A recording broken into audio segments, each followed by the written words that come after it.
Hey, what's up, everybody? Welcome back to Casks-n-Que, or Whiskey and Barbecue Meat. I'm your host, Justin Lloyd, and today we're going to review Glenfiddich Reserve Cask. Okay, guys, welcome back. Hey, if you don't mind, before we get started, go ahead and like, subscribe, and smash that bell. It helps out my channel a lot, and I really appreciate the support. So today we have Glenfiddich Reserve Cask. I picked this up at a local liquor store, and you don't usually see this one laying around, so I thought it was a good opportunity to go ahead and grab it. It's out of the travel exclusive series. I don't know if you can see that right there. I read a little bit about it. It's available in like duty-free areas, airports, that kind of stuff, so don't really run across it very often here. Okay, guys, so this is a whiskey that's matured exclusively in sherry casks, Oloroso sherry casks to be specific. There is no age statement, but from what I read, there is no whiskey that's in this particular bottle that's younger than 14 years, if I'm not mistaken. So the notes that we're supposed to be getting from this particular whiskey on the back of the tube here, we're looking for warm vanilla, deep rich fruit, and subtle oaky tannins. So let's go ahead and get in this bottle and see what we think.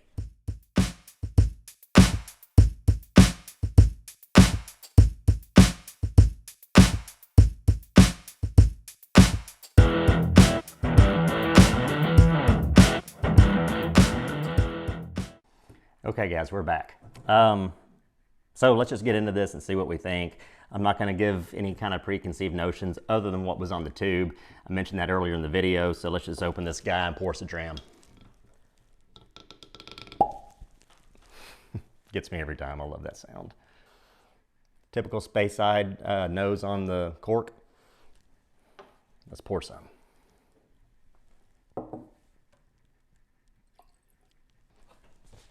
Okay, folks, so usually what is, on the bottle, on the label, it's kind of like the agreement, the contract between the distiller and the consumer. So bear with me while I read this. To create reserve casks, our malt master selects Glenfiddich whiskeys matured in exclusively reserve sherry casks. These are then married together in limited batches in our innovative cask collection Solera vat number 2 to create this rich and mellow single malt. So here we go. I don't know how well you can see the color there. It's pretty. I don't know if they add coloring or not. With sherried whiskeys, it's always difficult for me to tell you. I'm not an expert by any means, but that's a pretty dark amber. I would suspect there's some coloring added to this. On the nose, oh, right away, fruitcake. Oak, not much spice. Definitely strong sherry, almost like a Macallan 12. On the palate.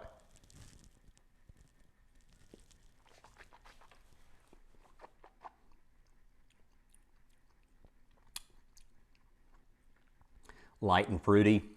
Almost a, more on the back end than there is on the entry. It starts out light, and when I say light, kind of lively and citrusy, like maybe some orange peels. You can get a little bit of burnt sugar in there. Definitely some vanilla, but when it's mouth coating, so the viscosity is there. Definitely the sherry comes through, and we're also picking up some of that tannin, that you would get from, like, I don't know, I'm not a wine guy, but like, a cab or something like that, which I enjoy. The sherry is definitely there. If you're looking for something that's, pretty heavily sherried, then this is a good selection. It's just that it's not readily available in my area. Leave a comment below and let me know if this guy's available where you are.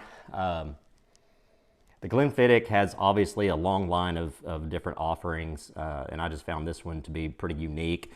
The last time I bought a bottle of Glenfiddich was 7-8 years ago, maybe even more than that. It was the 12, and it was just, it's okay.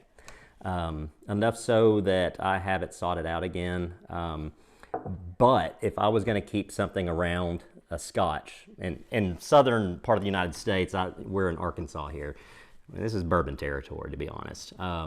But if I were to keep a Scotch around that's inexpensive for guests that really don't care what they're drinking, then a Glenfiddich 12 would be suitable for that type of scenario. We do, there's a little bit of brown sugar, maybe burnt brown sugar. I just think Macallan 12, to me, it's really similar, which is not a bad thing. This may have a little more depth than a Macallan 12.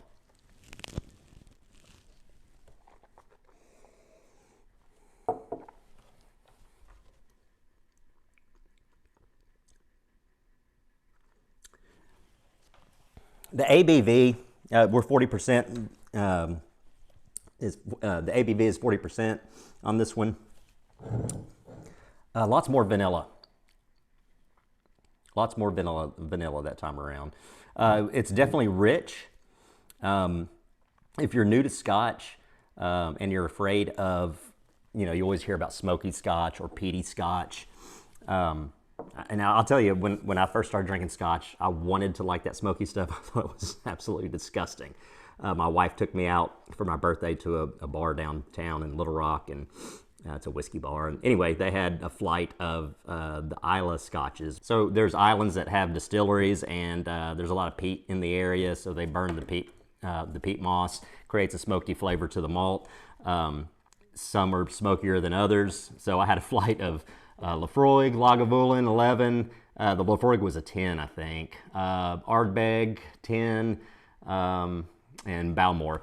And I thought the Balmore was okay, and the other three I thought were disgusting, and the worst one of all of them was the Lafroig 10. My God, it tasted like, well, not that I've ever tasted this, but I would imagine it tasted like somebody burnt some Band-Aids, poured some iodine on it, and drug it through a campfire, squeezed out any juice that was in it, and that's the Scotch that you had.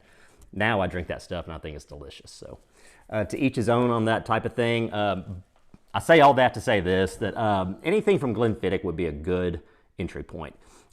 This is not probably what I would suggest as an entry-level whiskey for a noob, so to speak. This is a little more complex than a typical Glenfiddich. Well, it's a lot more complex than Glenfiddich 12 for sure, and it tastes a hell of a lot better. So another thing I like about this one, it actually caught my eye, is the tube on this thing. And I happen to chit-chat a lot with the owner of this liquor store, and anytime I come in, he's like, "Oh, what are you going to buy today?" It happened to be close to my birthday, so I treated myself to this one because I wasn't really looking for it. I mean, I wasn't looking for it at all, to be honest. It's just not something that we see around here. So I asked him about it, and he kind of told me the backstory on it, and I was sold. So, that tube kind of attracted me. I thought it was clever marketing. Exclusively reserved sherry cask, that always gets me. Solera vat number 2.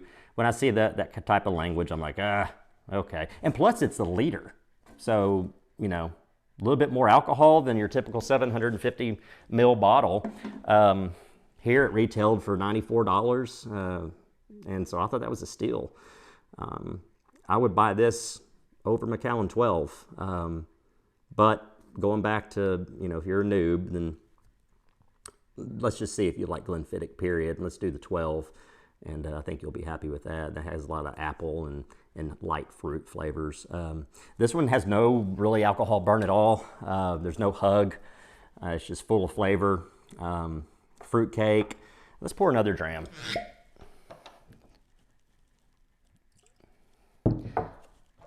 And I can smell that right when I pour it. So there's it's fairly viscous. There's some legs to it. Don't know if you're picking that up on camera or not. But yeah, that's really not bad. Beautiful whiskey. Is that fake color? I'm afraid it might be. Let me know in the comments below if you know more about this one. I didn't find much online in my research. There's another video. Gosh, I'll link it. Or no, I'll put it in the description box below. Yeah, still the same kind of flavors. We got fruitcake, sugar, like a burnt sugar,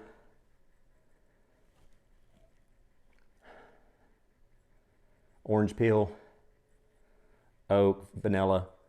Very little spice. I thought it would be kind of spice heavy, but it's not. It's all that time spent in the cask. It didn't get over oaked. They change out. When they bottled this particular expression, they leave some of that whiskey remaining in the vat, and just take off like the top part, refill it, I guess turn it or whatever they do, and then repeat that process. So there's always some whiskey that remains in that vat, and that's to keep it more consistent in flavor. And I've never had another bottle, so I can't really speak to that, but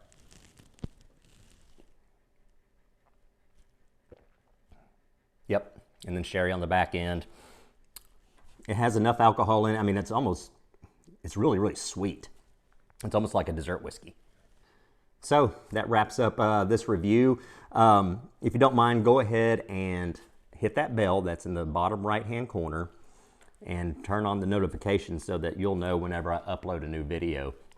We do whiskey reviews here. We're gonna be doing more of those, and we do a lot of barbecue. So if you like those two things, that's something that interests you. It's not gonna just be Scotch. We're gonna mix in all kinds of stuff. Tennessee whiskey, bourbon, Scotch, Canadian whiskey, just whatever else we get our hands on. And we'll try to do reviews on things that when it comes to whiskey that you haven't maybe seen before. So do what this little thingy right here says. Do that, and we'll see you next time. Thanks for stopping by Cask-n-Que, where whiskey and barbecue meet.